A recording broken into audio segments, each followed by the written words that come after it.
சேர்ந்தவனம். இன்னைக்கு நம்ம ஒரு டிராவல் vlog தான் பார்க்க போறோம். வாங்க நம்ம ஏலகிரிக்கு போலாம். இங்கிருந்து ஏலகிரி போக 200 kilometers காமிச்சது. நாங்கள் மேப்பில் பார்த்தப்போ 4 hours காமிச்சது. அதனால நாங்கள் வந்து ஏர்லி மார்னிங் 6 o'clock நாங்கள் கிளம்பியாச்சு. கிளம்பி 10 minutesலேயே ரொம்ப பசிக்க ஆரம்பிச்சிச்சு. அதனால ஃபர்ஸ்ட் ஹால்க்கு டீ கடையில் போட்டோம். நம்ம டிராவலோட செகண்ட் ஹால் முருக வீட்டு கடையில் பிரேக்ஃபாஸ்ட். காலையில் ஒரு 10:30 போலயே நாங்கள் கடைக்கு ரீச் ஆகிட்டோம். கடை பயங்கர க்ரௌடாக இருந்துச்சு. நாங்கள் எக்ஸ்பெக்ட் பண்ணவே இல்லை. ஆக்சுவலி லாங் வீக்கெண்டுன்றதுனால கடை ரொம்ப கூட்டமாக இருந்தது. ஸோ எங்களுக்கு ஃபேவரட்டான பொடி இட்லி, அப்புறம் ஆனியன் பொடி ஊத்தாப்பம் அதெல்லாம் ஆர்டர் பண்ணி நாங்கள் சாப்பிட்டோம். சாப்பிட்டு முடிச்சுட்டு ஹோட்டலுக்கு வெளியிலேயே ஒரு சின்ன ப்ளே ஏரியா ஒன்று இருந்துச்சு. அங்கே பசங்க 2 பேரும் பயங்கரமாக என்ஜாய் பண்ண ஆரம்பிச்சிட்டாங்க. சரி, வெயிலுக்கு முன்னாடி நம்ம மலையை ரீச் பண்ணி ஆகணும் அப்படின்றதுனால ஒரு 10 to 15 minutes அவங்கள விளாட விட்டுட்டு அதுக்கப்புறம் நாங்களும் அங்கேருந்து கிளம்பிட்டோம். ஒரு 12:30 போலயே நாங்கள் வந்து அந்த என்ட்ரன்ஸை ரீச் பண்ணிட்டோம். ஸோ இன்னும் ஒரு 14 kilometers நாங்கள் மலை ஏறிடுவோம். நாங்கள் ஏலகிரி மலைக்கு வந்துட்டோம். இதான் ஃபர்ஸ்ட் டைம் எங்களோட ஓன் வெஹிக்கலில் ஹில் ஸ்டேஷன் வரோம். இதில் மொத்தம் 14 hairpin bends இருக்கு. நீ வாங்க, நீங்களே எங்கள் கூட வந்து கிளைமேட் என்ஜாய் பண்ணுங்க. மலை ஏற நாங்கள் எதிர்பார்த்த அளவுக்கெல்லாம் கிளைமேட் ரொம்ப சில்லு நல்லா இல்லை. 26 degrees Celsius தான் த்ரூ அவுட் ஏலகிரி ஃபுல்லாகவே இருந்துச்சு நாங்கள் போன டைமில். பட் பசங்க 2 பேரும் அந்த சைட் சீயிங் எல்லாம் பார்த்து ரொம்ப என்ஜாய் பண்ணாங்க.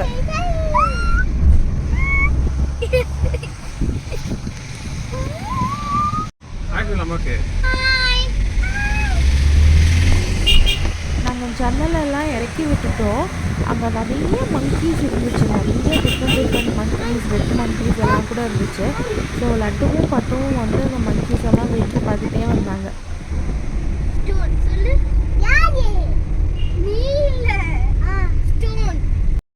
நாங்கள் ஒரு 12:45 போலயே ரெசார்ட்டுக்கு வந்து ரீச் ஆகிட்டோம். நாங்கள் குமரராஜா பேலஸ் அப்படின்ற இடத்துல தான் வந்து ரூம்ஸ் புக் பண்ணியிருந்தோம். இது ரம்ஜானோட சேர்த்து அந்த லாங் வீக்கெண்டுன்றதுனால எங்களுக்கு 2 days டுகெதராக எந்த ஒரு ரெசார்ட்டும் கிடைக்கவே இல்லை. ஸோ நாங்கள் ஃபர்ஸ்ட் டே வந்து குமரராஜா பேலஸில் புக் பண்ணியிருந்தோம். செகண்ட் டே வந்து ஸ்டெர்லிங்கில் புக் பண்ணியிருந்தோம். நாங்கள் அந்த ரெசார்ட் எப்படி இருக்குமோ, ரொம்ப பழசாக இருக்கும் போல் அப்படிலாம் நினச்சோம். பட் நாங்கள் எதிர்பார்த்ததை விடவே இந்த ரெசார்ட் வந்து ரொம்ப பியூட்டிஃபுல்லாக இருந்துச்சு. இது கொஞ்சம் ரொம்ப ஓல்டு பில்டிங் தான், பட் ஆனால் ரொம்ப நல்லா இருந்தது. ரொம்ப ஸ்பேஷியஸான ரெசார்ட். ரூம்ஸ் எல்லாம் ஆவரேஜ் ரூம்ஸ் தான், பட் ரொம்ப ஸ்விம்மிங் பூல் வச்சு கிட்ஸுக்கு ப்ளே ஏரியா எல்லாமே நல்லா கான்சன்ட்ரேட் பண்ணி ரொம்ப ஸ்பேஷியஸான ரெசார்ட்டாக இருந்துச்சு. ஸோ ஆல்மோஸ்ட் இங்கே வந்து ஒரு 60 ரூம்ஸ் கிட்ட அவைலபிளாக இருந்தது. ஸோ ரூம்ஸுமே வந்து பார்த்திங்கன்னா ஓகே, ஏசி ரூம்ஸ் தான் அண்ட் ரொம்ப கம்ஃபர்டபுளான ரூம்ஸாக தான் இருந்தது. பசங்க 2 பேருமே ரொம்ப பெருசாக பசிக்கல அப்படின்னு சொல்லிட்டாங்க. ஸோ அதனால் நாங்கள் ரூமுக்கு வந்துட்டு கொஞ்சம் ரெஃப்ரெஷ் ஆன உடனே அவங்க ஸ்விம்மிங் பூல் போகணும் அப்படின்னு எக்ஸ்பெக்ட் பண்ணாங்க. அதனால் அவங்கள வந்து ஒரு 1/2 hour கிட்ட ஸ்விம்மிங் பூலில் நல்லா என்ஜாய் பண்ண விட்டுட்டு அதுக்கப்புறம் நாங்கள் ஒரு 1 hour கிட்ட ரெஸ்ட் எடுத்தோம். ரெஸ்ட் எடுத்துகிட்டு என்னென்ன சைட் சீயிங் எல்லாம் பக்கத்தில் இருக்குது அப்படின்ற ஒரு ஐட்டினரி நாங்களே செக் பண்ணிவிட்டு அப்புறம் நாங்கள் ஃபஸ்ட்டு வந்து ஃபண்டேரா பார்க் போகலாம் அப்படின்னு டிசைன் பண்ணிவிட்டு ஒரு 1/2 hour ஸ்விம்மிங் பூலில் நல்லா 2 பேரும் ஆட்டம் போட்டதுக்கப்புறமா நாங்கள் கிளம்பி ஃபண்டேரா பார்க் போனோம். இங்கே ஃபண்டேரா பார்க்கோட டிக்கெட்ஸ் எல்லாம் இங்கே கொடுத்துருக்காங்க. ஸோ நம்ம ஆக்டிவிட்டீஸும் வேணும் அப்படின்னா அதுக்கேற்ற மாதிரி டிக்கெட் எடுத்துக்கணும். ஸோ நாங்கள் வந்து இப்போ டிக்கெட் 400 அப்படின்னு சொல்லிட்டு, சிக்குக்கு வந்து டிக்கெட் கிடையாது, எனக்கு பப்பத் அண்ட் லட்டுக்கு மட்டும் டிக்கெட். ஸோ நாங்கள் 3 பேரும் டிக்கெட் எடுத்துட்டோம். எங்களுக்கு 3 ஆக்டிவிட்டீஸ் வந்து காம்ப்ளிமெண்ட்ரியாக தந்தாங்க. ஸோ அந்த டிக்கெட் எடுத்துகிட்டு நாங்கள் உள்ளே போனோம். ஸோ என்ட்ரானோன்னு பார்த்தீங்கன்னா ஆக்சுவலி ஒரு மினி வாட்டர் ஃபால்ஸ் மாதிரி வச்சுருந்தாங்க. அது சும்மா ஒரு ஃபோட்டோஸ்க்காக மட்டும்தான் வச்சுருந்தாங்க. ஸோ நாங்களும் அங்கே நின்று ஃபோட்டோஸ் எல்லாம் நல்லா எடுத்துக்கிட்டோம். அதுக்கப்புறமா அங்கே வந்து பார்த்திங்கன்னா like different varieties of birds and dogs எல்லாமே இருந்துச்சு. ஸோ ஸ்டார்டிங்லேருந்து பார்த்திங்கன்னா நிறைய கோழி எல்லாம் இருந்துச்சு. லைக் வந்து இது வந்து அமெரிக்காவோட கோழி, இது வந்து ஆஃப்ரிக்கன் கோழி அப்படின்னு சொல்லிட்டு நிறையா கோழி எல்லாம் அங்கே இருந்துச்சு. ஸோ அதெல்லாம் முடிச்சுட்டு வந்து அழகாக குட்டி குட்டியான பன்னீஸ் எல்லாம் இருந்துச்சு. அதெல்லாம் நாங்கள் பார்த்தோம். அதுக்கப்புறம் இங்கே ஒரு பிங்க் கலரில் ஒரு சர்க்கிள் மாதிரி இருந்தது. அதுக்குள்ளே நாங்கள் என்னன்னு சொல்லி போய் பார்க்கும்போது நம்ம வந்து அந்த ரேபிட்ஸ்க்கு எல்லாமே நம்ம ஃபீட் பண்ணலாம் அப்படின்னு சொல்லிட்டு அங்கே ஒருத்தர் கைட் பண்ணிகிட்டு இருந்தார். ஸோ சிக்குவும் ரொம்ப ஆசைப்பட்டான். அதனால் சிக்குவும் லட்டுவும் கையில் ஒரு கிராஸ் எடுத்து வச்சுட்டு அந்த பன்னீஸ்க்கு கொடுக்க வந்து ட்ரை பண்ணாங்க. ஃபஸ்ட்டு வந்து ரொம்ப அவன் பயந்தான். அப்புறம் அது ஃபஸ்ட்டு கிட்ட வந்து எல்லாம் சாப்பிட ஆரம்பித்ததுக்கப்புறமா அவன் ரொம்ப என்ஜாய் பண்ண ஆரம்பிச்சிட்டான். அதுக்கப்புறம் லட்டு கிட்டேருந்து அந்த ஒவ்வொரு லீஃபாக வாங்கி நான் தான் கொடுப்பேன் நான் தான் கொடுப்பேன்னு சொல்லி எல்லாத்தையுமே வாங்கி அவன் கொடுத்துட்ருந்தான். ஸோ அவங்க 2 பேருமே ரொம்ப சூப்பராக என்ஜாய் பண்ணாங்க. நாங்களும் அந்த பன்னீஸ் கூடயே ரொம்ப நேரம் டைம் ஸ்பெண்ட் பண்ணிகிட்ருந்தோம். லட்டுக்கும் சிக்குக்கும் அந்த இடத்த விட்டு வர்றதுக்கே மனசே இல்லை. ஸோ அவன் அங்கே இருக்கிற எல்லா ரேபிட்ஸ்க்குமே நிறைய வெரைட்டிஸ் இருந்தது. ஆஷ் கலரில் இருந்தது, ஒயிட் கலரில் இருந்தது, பிளாக் கலரில் இருந்தது. எல்லாத்தையும் தொட்டு பார்த்து அதை வந்து ஒரு பெரிய ஒரு டாய் மாதிரி வச்சுட்டு அது கூட விளாடணும், அதுக்கு ஃபுட் கொடுக்கணும்னு சொல்லி கொடுத்துட்டே இருந்தான். நாங்களும் அவனை வந்து மற்றதெல்லாம் பார்க்கலான்றதுக்காக வெளியில் கூப்பிட்டு போக ட்ரை பண்ணோம். பட் ஆனால் அவன் வரவே இல்லை. அங்கே கைடன்ஸ்க்கு ஒருத்தர் இருந்தார். அவர்கிட்ட போய் நிறைய கிராஸ் எல்லாம் வாங்கி கையில் ஃபுல்லாக அடுக்கி வச்சுக்கிட்டான். வச்சுட்டு ஒன்று ஒன்றா அதுக்கு கொடுத்து அவன் விளையாடிட்டே இருந்தான். பார்க்கவே ரொம்ப க்யூட்டாக இருந்துச்சு எங்களுக்கு. அடுத்தது இங்கே வந்து பார்த்திங்கன்னா ஒரு கிளாஸ் பாக்ஸ்குள்ளே ஒரு ஸ்குரில் ஒன்று இருந்துச்சு. அந்த பவுலில் ஃபுல்லாக குட்டி குட்டி பீஸில் தேங்காய் போட்டிருந்தாங்க. அந்த ஸ்குரில் வந்து ஒவ்வொரு தேங்காவாக அழகாக எடுத்து சாப்பிட்டுட்டு இருந்துச்சு. அதுக்கப்புறமா ஒரு பிளாக் கலரில் ஒரு பேர்ட் வந்திருந்தது. அந்த பேர்ட் என்ன பேர்டுன்னே எங்களால் கண்டுபிடிக்க முடியல. நேமுமே அங்கே எதுவும் போடலை. அது பார்க்க வந்து கொஞ்சம் எலி மாதிரி கூட இருந்துச்சு. இது வந்து பார்த்திங்கன்னா அந்த கலர் கொஞ்சம் சொல்லுவோம்ல, நம்ம சின்ன வயசுலலாம் இருக்கும்போது ஒரு கலர் கோழி குஞ்சு வந்து 5 ருபீஸ்னு சொல்லுவாங்கள்ல. ஸோ அந்த கோழி குஞ்சு தான் நிறையா வச்சுருந்தாங்க. வச்சுட்டு அங்கே ஒருத்தர் நின்று என்ன பண்ணிகிட்டு இருந்தாருன்னா அங்கே இருக்கிற எல்லா கிட்ஸுக்குமே கையில் வந்து அதோட ஃபுட்டை தந்துட்டு இருந்தாங்க. அதை நம்ம இப்படி வச்சோன்னா அது எல்லாமே வந்து கையில் கொத்தி அது அழகாக சாப்பிடுது. ஸோ அதையுமே பசங்க 2 பேருமே கையில் வாங்கி வாங்கி வந்து கொடுத்துட்டே இருந்தாங்க. அப்புறம் அவர் சொன்னார், இல்லை அது ஓவர் ஃபீட் ஆகக்கூடாது, அதனால போதும் அப்படின்னு சொல்லிட்டாரு. இது வந்து டாக்ஸோட ஏரியா. இந்த டாகோட பேர் வந்து மணி. ஸோ இந்த ஷிட்ஜு டாகோட பேர் வந்து மணி. அதுக்கப்புறம் நிறைய ஹஸ்கீஸ் கூட இருந்துச்சு. இங்கே ஒரு பாட்டி இருக்காங்க இல்லையா, அந்த பாட்டி தான் வந்து இந்த டாக்ஸ் எல்லாம் மெயின்டைன் பண்ணிகிட்ருக்காங்க. அவங்களே வந்து இந்தாங்க இந்த டாகை மடியில் வச்சுக்கோங்க, ஃபோட்டோஸ் எடுத்துக்கோங்க, வீடியோஸ் எடுத்துக்கோங்க அப்படின்னு சொன்னாங்க. ஸோ இந்த டாக் கூட எல்லோரும் மணி மணின்னு சொல்லி பசங்களாம் விளாண்டுட்டு இருந்தாங்க.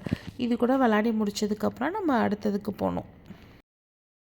அடுத்தது வந்து நிறைய கன்றுக்குட்டியெல்லாம் வச்சுருந்தாங்க.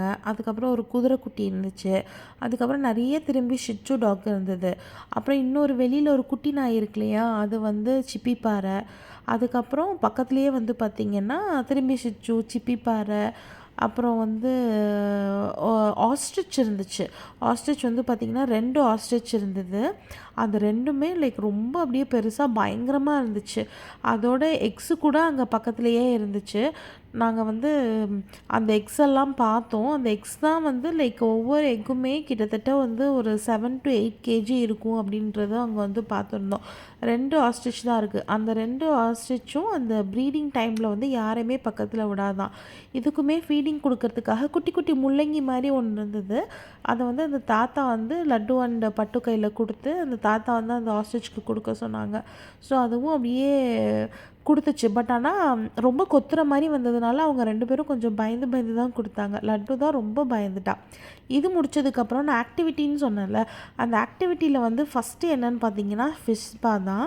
ஸோ ஃபிஷ் பா வந்து நாங்கள் 3 டிக்கெட் எடுத்திருந்தோம். லட்டுக்குமே அவங்க வந்து கிட்ஸ் டிக்கெட் எடுத்துக்கல. இல்லை, ஏன்னா 1 மீட்டருக்கு மேலே இருக்கிறவங்க எல்லாத்துக்குமே அவங்க அடல்ட் டிக்கெட் தான் போடுறாங்க. அதனால் 3 டிக்கெட்ஸ் எங்ககிட்ட இருந்ததுனால ஃபஸ்ட்டு ஆக்டிவிட்டியாக நாங்கள் ஃபிஷ் பா முடித்தோம். ஃபிஷ் பா முடித்ததுக்கப்புறமா இந்த பேர்ட்ஸ் வாக்குள்ளே நாங்கள் என்ட்ரு ஆனோம்.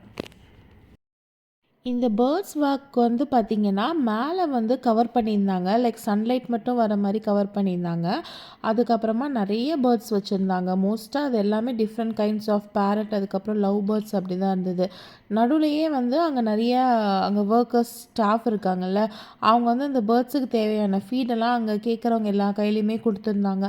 ஸோ அந்த ஃபீடை வந்து நம்ம கையில் வச்சோம் அப்படின்னா அந்த பேர்ட் வந்து அழகாக நம்ம கையில் உட்காந்து வந்து சாப்பிடுது. ஸோ இது பப்பித் கையில் வச்சுருக்கிறது வந்து ஆஃப்ரிக்கன் பேரட் அப்படின்னு நினைக்கிறேன். அது வந்து அதோட ஃபீட் வந்து ரொம்ப பெருசாக இருந்துச்சு. அதை வச்சு அது ஆக்சுவலி நம்ம கையில் வரும்போது அதோட நெயில்ஸ் வந்து நமக்கு அப்படியே ரொம்ப அழுத்துற மாதிரி இருந்தது. அதனால அந்த பெரிய பேர்ட்ஸ் எல்லாம் கிட்ஸ்க்கு அலௌட் கிடையாது. இது முடிச்சுட்டு திரும்பி இன்னொரு என்ட்ரி இருக்குது. அங்கேயுமே திரும்பி நிறைய பேரட்ஸ் தான் இருந்தது. இந்த வீக்கெண்டில் நிறைய க்ரௌட் வர வர அந்த பேர்ட்ஸ் எல்லாம் கூட ரொம்ப ஓவர் ஃபீட் ஆயிடுச்சு. அதனால் ஒரு சில பேர்ட்ஸ் எல்லாம் அதோட கூண்டுக்குள்ளேயே இருந்துச்சு, வெளியே வரவே இல்லை. ஃபஸ்ட்டு வந்து சிக்கு ரொம்ப பயந்துட்டே இருந்தான். ஏன்னா அது ஃபஸ்ட்டு வந்து சாப்பிடும்போது ரொம்ப ஷார்ப்பாக வந்து அவனோட கையில் வந்து குத்துச்சு. அதுக்கப்புறம் அவனும் அதுக்கு ஓகே ஆகிட்டு என்ஜாய் பண்ண ஆரம்பிச்சிட்டான். ஸோ நம்ம வந்து எண்ட் ஆஃப் த ஃபண்டேரா பார்க் வந்துட்டோம். இதுதான் நம்மளோட செகண்ட் ஆக்டிவிட்டி. செகண்ட் ஆக்டிவிட்டி வந்திங்கன்னா இது வந்து ஒரு டாய் ட்ரெயின் தான். இந்த டாய் ட்ரெயினில் வந்து கிட்ஸ் அடல்ட்ஸ் எல்லாமே வந்து அலோவ் பண்ணுறாங்க. நம்ம இவ்வளோ நாள் நடந்து இந்த ஸ்டார்டிங் என்ட்ரன்ஸ்லேருந்து லாஸ்ட்டாக என்னென்ன பார்த்தோமோ இந்த டாய் ட்ரெயின் வந்து அதை திரும்பி ட்ரெயின் வழியாக அந்த பாத்வேயில் கூட்டிகிட்டு போயிட்டு திரும்பி வருவாங்க. ஸோ நாங்கள் வந்து ட்ரெயின் வந்து பயங்கர ஸ்லோவாக போச்சு. நாங்கள் அது எல்லாத்தையும் பார்த்து அதுலேயே உள்ளே வந்து வாய்ஸ் ஓவர் ஓடிட்டே இருந்தது. லைக் இது வந்து ஆஸ்ட்ரிச், அதோட டிஸ்கிரிப்ஷன், அதுக்கப்புறம் இங்கே வந்து கேட்டில்ஸ் இருக்குது, இங்கே வந்து டாக்ஸ் இருக்குது, அந்த டாகோட பேரெல்லாம் என்ன, எத்தனை டாக் இருக்குது, அந்த மாதிரியெல்லாம் வாய்ஸ் ஓவர் வந்துகிட்டே இருந்தது. ஸோ இதை ஃபுல்லாக அந்த ஃபண்டேரா பார்க் ஃபுல்லாக நாங்கள் சுற்றி வந்தோம். இதில் வந்து கேமல் இருந்தது, ஹார்ஸ் இருந்தது, அதுக்கப்புறமா ஒரு டிஃப்ரெண்ட் வெரைட்டி ஆஃப் கோட் எல்லாம் கூட இங்கே இருந்துச்சு. அவ்வளோதான், இந்த ஃபண்டேரா பார்க் வந்து முடிஞ்சிருச்சு. இது முடிச்சதுக்கப்புறமா அந்த டிக்கெட் எடுத்தோம் இல்லையா, அங்கேயே வந்து பார்த்திங்கன்னா மியூசியம்னு சொல்லி வச்சுருந்தாங்க. அதுக்குள்ளே வந்து பார்த்தா குட்டி குட்டி ரொம்ப டைனி மவுஸ் இருந்தது. Like black ash and white colour எலியெல்லாம் இருந்துச்சு.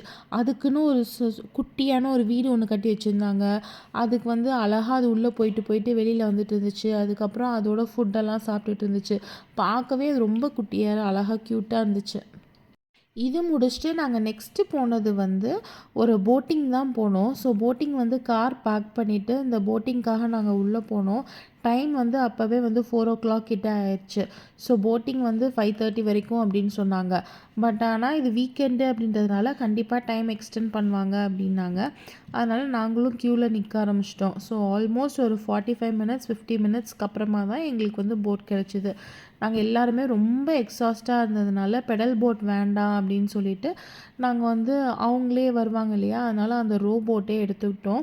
ரொம்ப வெயிலாக வேறு இருந்தது. அப்போ வந்து பட்டு வேறு தூங்கிட்டான். நான் பப்பத் லட்டு மட்டும்தான் இருந்தோம். ஸோ லைக் ஒன்றும் அது வந்து ஒரு ஆர்டிஃபிஷியல் லேக் தான். சூப்பராக என்ஜாய் பண்ணோம் அப்படின்னு இதில் சொல்ல முடியாது. பட் ஓகே, நாங்கள் வந்துட்டோமே, சரி ஓகே முடிச்சிடலாம் அப்படின்ற மாதிரி இந்த போட்டிங் போன மாதிரி எங்களுக்கு இருந்துச்சு. இறங்க போகிற டைமில் பட்டுவும் முழிச்சுக்கிட்டான். சரி ஓகே, கொடுத்த காசுக்கு அவனும் பார்த்துட்டான் அப்படின்ற மாதிரி இருந்தது. இதை முடிச்சுட்டு அங்கே பார்த்தா அந்த பார்க்லேயே வந்து நிறைய கிட்ஸுக்கான ஆக்டிவிட்டீஸ் இருந்தது. ஃபுல்லாகவே கிட்ஸை கவர் பண்ணுற மாதிரி ஆக்டிவிட்டீஸ் தான். சீசா இருந்தது, அதுக்கப்புறம் ராட்னம் இருந்தது, அப்புறம் அந்த கொலம்பஸ்னு சொல்லுவோம்ல, எக்ஸிபிஷன்லலாம் இருக்கும்ல, அது கூட இருந்தது. ஸோ லட்டு வந்து அந்த டேஷிங் கார்ஸ் எல்லாம் போயிட்டு வந்தா. அதுக்கப்புறம் அதை முடித்ததுக்கப்புறமா நம்ம நைட் வந்து நேச்சர் பார்க்கில் வந்து ஃபவுண்டைன் ஷோ இருக்குது அப்படின்னு சொன்னாங்க. ஸோ அது வந்து 7:30க்கு தான் ஆரம்பமாகும். அந்த ஃபவுண்டைன் ஷோக்காக நாங்கள் வெயிட் பண்ணி அந்த ஃபவுண்டைன் ஷோ வந்து பார்த்தோம். ஸோ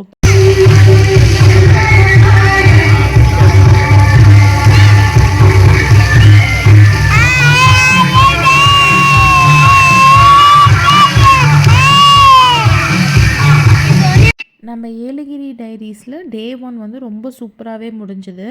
இது வந்து நான் உங்களுக்காக கவர் பண்ணணும் அப்படின்னு நான் நினச்சேன். இது வந்து நம்ம தங்கியிருக்கிற ரெசார்ட் இருக்கு இல்லையா, அதோட ரிசப்ஷன் ஏரியா தான்.